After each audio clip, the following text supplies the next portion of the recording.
talk about feminism, they have that little bit of aura that, women are superior. In this context, I'm not a feminist.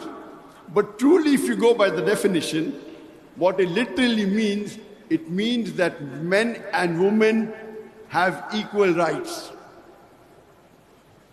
So therefore, I call feminism as a misnomer. If I go out and say that Zakir Nayak is a feminist, people will think, okay, he's trying to say that women are more superior than men.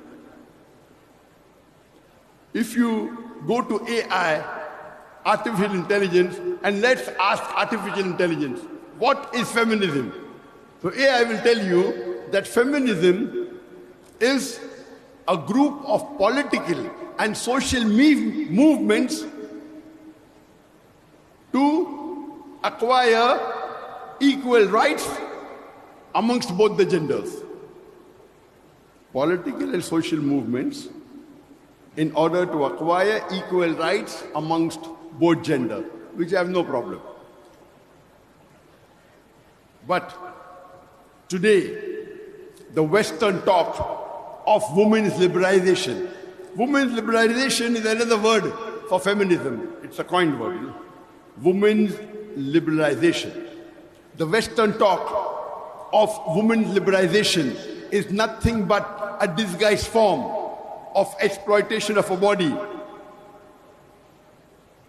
degradation of honor, and deprivation of a soul. The Western society, claiming to uplift the woman, have actually degraded the woman to a status of concubine, mistresses, and society butterflies. Which are mere tools in the hands of pleasure seekers and sex marketeers, which are hidden behind the colorful screen of art and culture. In the name of women's liberalization, the Western society is degrading our mothers, our daughters, our wives to a status of concubine, society butterflies, which are mere tools in the hands of sex marketeers and pleasure seekers, hidden behind the colorful screen of art and culture. In the name of art and culture, they are degrading. So such type of Western talk of women's liberalization, I do not believe. I do not care about the modern ideas, the conclusions and categorical remarks made by scientists and unexperienced armchair experts as how a life should be led by a woman. I'm going to base my conclusion on facts which can be proved by experience.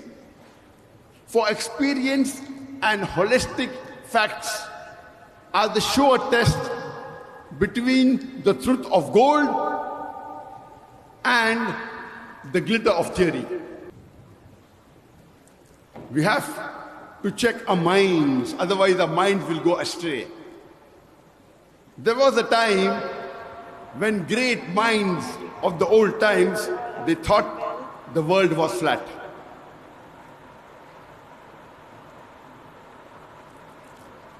And if we find in the media, there is virulent propaganda regarding Islam. The international media is bombarding misconceptions regarding Islam. And there was a time before 9/11, the maximum target regarding Islam was on the topic of women's rights. So most of the misconceptions before 9/11 were regarding women. Why does Islam subjugate the woman by keeping her behind the veil? Why does Islam give permission for a man to have more than one wife? Why do women inherit half as compared to that of the men? And so on and so forth. After 9/11, the top of the charts changed. It became jihad. Muslims are fundamentalists, Muslims are terrorists, Muslims are extremists. Islam was paired with a sword. So media is a powerful tool.